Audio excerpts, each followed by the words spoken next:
পরবর্তী সংবাদ।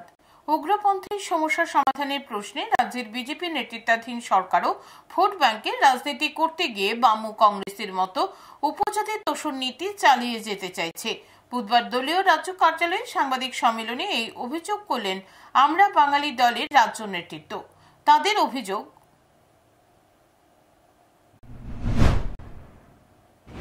তো এইভাবে আর কতদিন চলবে?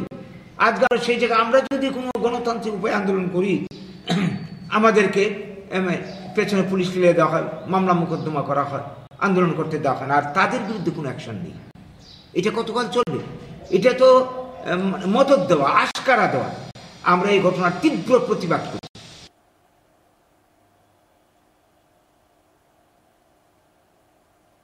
সাংবাদিক সম্মেলনে আমরা বাঙালির রাজ্য নেতৃত্ব বিভিন্ন অভিযোগ তুলে ধরেন। নিয়ে নিচ্ছে ছোট্ট একটি বিজ্ঞাপন বিরতি, সঙ্গে থাকুন।